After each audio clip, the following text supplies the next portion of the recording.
Sementara itu, tumpukan sampah kembali menutupi sebagian jalan Warakas Raya, Tanjung Priuk, Jakarta Utara. Sampah diduga dibuang warga di pinggir jalan karena kurangnya tempat pembuangan sampah yang memadai.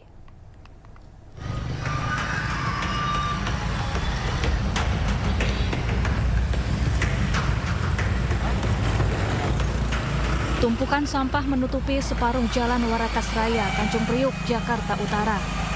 Sampah yang menggunung ini didominasi sampah rumah tangga yang sengaja dibuang warga. Warga mengaku terpaksa membuang sampah di pinggir jalan karena kurangnya tempat pembuangan sampah yang memadai. Sampah-sampah ini mengganggu pengguna jalan dan berbahaya bagi kesehatan warga. Ya mengganggu sih, mengganggu aktivitas orang lalu lalang lewat jalan, karena penyempitan jalan juga kan. Petugas kebersihan setempat mengaku biasanya tumpukan sampah sudah terangkut sejak dini hari. Namun pada Senin kemarin, alat pengeruk dan truk pengangkut sampah terlambat tiba di lokasi. Ya gimana ya, masih habis. Kita di sini satu-satunya titik lokasi Warakas yang ada, karena lokasi yang lain tidak ada. Cuman kita jam buangnya sudah berkoordinasi dengan kelurahan, jadi setiap jam 5 kita ambil, selesai minimal jam 8, jam 9. Dalam satu hari, petugas bisa mengangkut 7 meter kubik sampah atau sekitar 1 truk sampah ukuran besar. Petugas berharap masyarakat lebih sadar untuk tidak membuang sampah sembarangan dan memilah serta mengelola sampah di rumah. Dari Jakarta, Rizky Falufi, iNews melaporkan. Sisa air banjirop dengan tinggi mencapai 15 cm masih menggenangi kawasan depan Baywalk, Jakarta Utara. Banjir imbas pasang air laut sejak Selasa dini hari.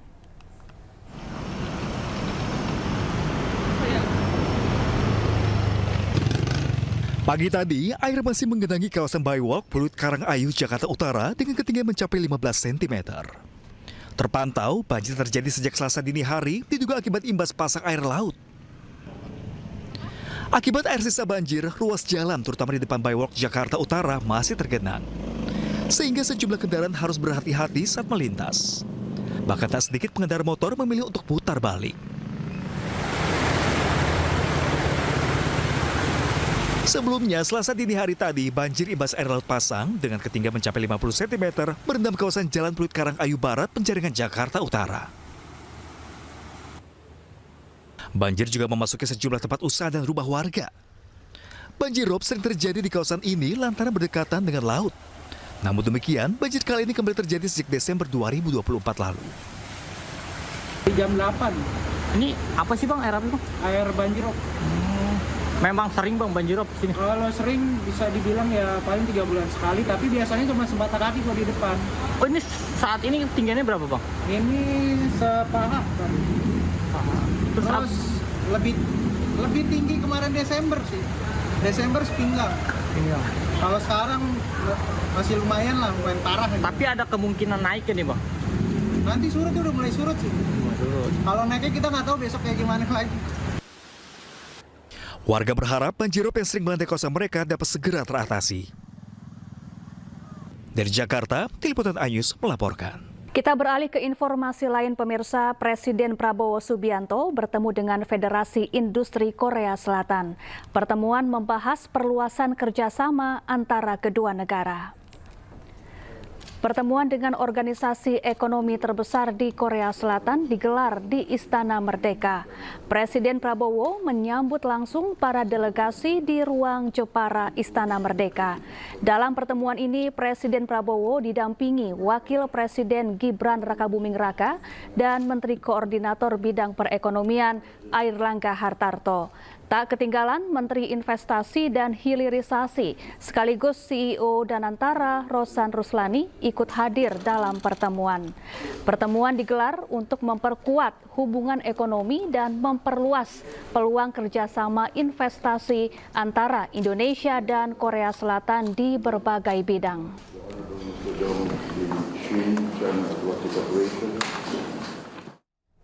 Sementara dalam menyikapi kondisi ekonomi global, Presiden Prabowo Subianto memastikan pintu negosiasi dengan negara lain terus terbuka. Namun Prabowo tekankan Indonesia tidak akan mengemis kepada negara lain. Kita dihantam tarif berapapun, kita akan berunding, akan negosiasi. Kita hormati, tapi kita percaya kepada kekuatan kita sendiri, saudara sekalian. Kalaupun mereka tidak membuka pasar mereka kepada kita, kita akan survive. Kita akan tambah kuat.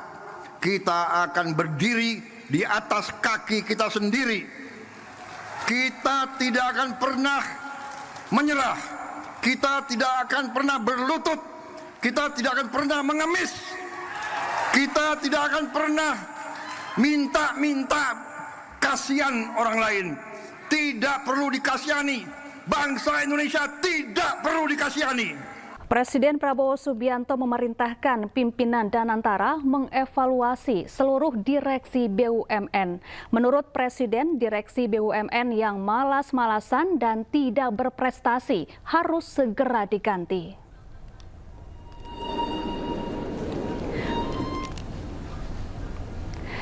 Perintah Presiden Prabowo muncul saat memberikan arahan di acara Town Hall Danantara di daerah Senayan, Jakarta. Arahan berlangsung tertutup dan tidak bisa diliput media karena Presiden mengaku banyak menegur direksi BUMN yang hadir.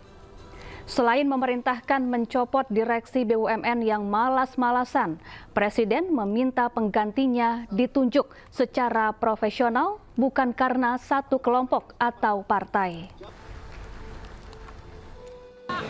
Ya, jadi tadi saya menyampaikan bahwa Danantara ini adalah kekayaan bangsa Indonesia. Harus dikelola dengan sebaik-baiknya, dijaga, dirawat dengan sistem yang transparan dan sangat ketat. Karena ini adalah kekayaan yang luar biasa dan bisa mendorong kebangkitan kita. Kita kelola dengan baik, kita hitung aset-aset kita, ternyata kita kaya. Mungkin sebentar lagi kekayaan Danantara akan tembus 1 triliun US dollar. Dan kalau dikelola dengan baik, ini bisa menghasilkan dana yang besar untuk bangsa kita. Itu pendekatan saya seperti itu. Saya minta atas nama bangsa dan rakyat, saya minta semua direksi berbuat yang terbaik. Tinggalkan praktek-praktek zaman dulu mungkin yang kurang efisien, atau ada praktek-praktek yang nggak benar, harus ditinggalkan. Dan saya serahkan kepada manajemen untuk mengevaluasi semua direksi. Dievaluasi kinerjanya dan wataknya, akhlaknya, dan prestasinya. Kalau dia tidak berprestasi, kalau dia malas-malasan, kalau dia lakukan praktek-praktek yang nggak benar, menyalahgunakan wewenang, menyalahgunakan fasilitas, saya minta diganti. Yang baik dari bawah, dari dalam, kalau bisa dipromosikan. Kalau tidak, cari ahli yang baik. Tapi tidak boleh yang tidak profesional.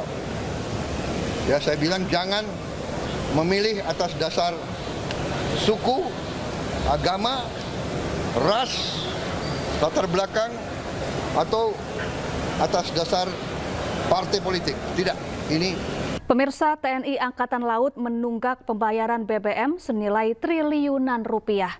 Namun Kepala Staf Angkatan Laut meminta agar dilakukan pemutihan atas tunggakan tersebut agar tidak mengganggu operasional TNI Angkatan Laut.